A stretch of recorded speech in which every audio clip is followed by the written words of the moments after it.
शुरुआत में जब मैं ससुराल आई थी तो दादी सास से घूंघट निकालती थीं। परिवार की सभी बहुएं उनसे पहले से घूंघट निकालती आई हैं। दादी सास का प्रभाव भी इतना था कि किसी ने भी इस पर सवाल नहीं उठाया, बस चुपचाप घूंघट खींच लिया। एक बार की बात है, हम सब गांव आए हुए थे। एक दिन दादी सास शिकायती लहजे में मुझसे कहने लगीं कि मैं उनके पास बैठती नहीं, काम पूरा होते ही अंदर अपने कमरे में चली जाती हूँ। इस पर मैंने कहा, इस घूंघट में मैं आपसे बात कैसे करूं? वो बोली, बाकी सब तो आसानी से कर लेती हैं बातें, तो तुमको क्या दिक्कत हो रही? मैंने हंसते हुए कहा, और बिना घूंघट निकाले आप भी बात कर लें तो क्या दिक्कत है? उस वक्त दादी अच्छे मूड में लग रही थीं। इससे पहले हमने बैठकर कभी ऐसी चर्चा नहीं की थी। मुझे भी लगा यह सही वक्त है अपनी बात रखने का। तो मैंने अपनी बात आगे बढ़ाते हुए कहा कि दादी, इस घूंघट की परंपरा को हम बंद क्यों नहीं कर देते? कब तक इन बेजान परंपराओं को अपने कंधों पर ढोते रहेंगे?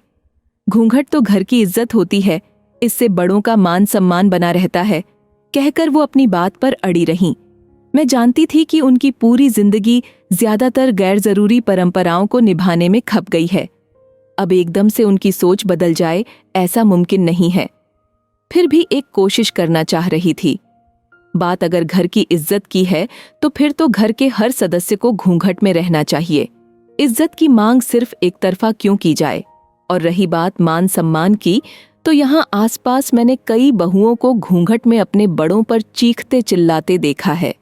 इज्जत और मान सम्मान घूंघट निकालने से नहीं, दिल से दिया जाता है। हमारी चर्चा चल ही रही थी कि इतने में दादी को किसी ने आवाज दी और वो वहां से उठकर चली गईं। जाते हुए वो बड़बड़ा रही थीं कि घूंघट तो निकालना ही पड़ेगा, ऐसे थोड़े ही चलेगा। बात आई गई हो गई। कुछ दिन बाद मैं अपने मायके चली आई, जो मेरे ससुराल से करीब 5 किलोमीटर दूर है। एक दिन मेरे पास फोन आया कि दादी की तबीयत बहुत खराब है। मैं तुरंत अपने ससुराल के लिए निकल पड़ी। वहां जाकर देखा तो दादी लेटी हुई थीं। दादाजी ने डॉक्टर को बुलाया था, पर वो बोल के गए कि इन्हें तुरंत हॉस्पिटल ले जाना पड़ेगा। दादाजी इधर उधर फोन घुमाने लगे ड्राइवर के लिए।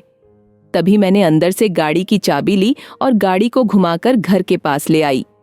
दादाजी मुझे गाड़ी के साथ देखकर थोड़े डरे हुए थे कि मैं ठीक से चला भी पाऊंगी या नहीं, क्योंकि इससे पहले उन्होंने कभी मुझे ड्राइव करते नहीं देखा था। उन्होंने तो मुझे सिर्फ घूंघट में घर के काम करते ही देखा है, तो उनका डर जायज था। दादी बिस्तर पर लेटी हुई थीं। उनसे पैर जमीन पर भी नहीं रखे जा रहे थे, तो मैंने उन्हें अपनी गोद में उठाया और गाड़ी की पिछली सीट पर लिटा दिया। मैंने दादाजी से कहा कि आप घर पर ही रहें, मैं इन्हें हॉस्पिटल ले जाती हूँ। दादाजी अब भी हैरान थे, क्योंकि उन्होंने इससे पहले मेरी आवाज भी नहीं सुनी थी। सुनते हुए आप सोच रहे होंगे कि यह किस जमाने की बात हो रही है। तो ट्रस्ट मी, यह इसी जमाने की बात है। यहाँ राजस्थान के कई गांवों में लोग आज भी कई सारी दकड़ियानूसी रीति रिवाजों में उलझे हुए हैं। खैर, मैं दादी को हॉस्पिटल लेकर आई। सबसे नजदीक हॉस्पिटल मेरे गांव घाणेराव में ही था, तो मैं उन्हें वहीं पर लेकर आई। हॉस्पिटल में ज्यादातर लोग पापा के पहचान के थे और कुछ मेरे भी, तो प्रोसेस में ज्यादा देर नहीं लगी। मैं डॉक्टर से और नर्स से दवाइयां कब कब देनी हैं के बारे में बात कर रही थी, तो दादी की नजर मेरे सामने ही थी। एक ड्रिप चढ़ाने के बाद दादी चलकर कार में बैठीं। ऐसे ही लगातार 5 दिन तक उन्हें मैं हॉस्पिटल लेके गई। 1 हफ्ते बाद दादी एकदम ठीक हो गईं।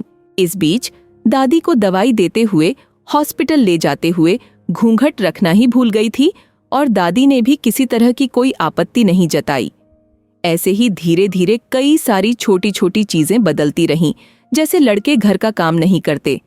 अब दादी बेहिचक आरव से कह देती हैं कि मेरे लिए पोहे बना दो या खमण बना दो। अब हम सब साथ में बैठकर बातें करते हैं और खूब ठहाके लगाते हैं। आज यह इसलिए याद आया कि एक दोस्त ने कहा कि यार, तुम तो बहुत लकी हो।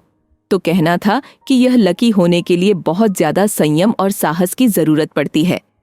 बदलाव कभी भी एकदम से नहीं आता। थोड़ा थोड़ा खुद को और थोड़ा साथ रहने वाले लोगों की सोच बदलने के लिए कई साल लग जाते हैं। तब कहीं थोड़े से बदलाव की उम्मीद नजर आती है। घर का डिसिप्लिन रखना पड़ता है, तब जाकर ऐसा होता है।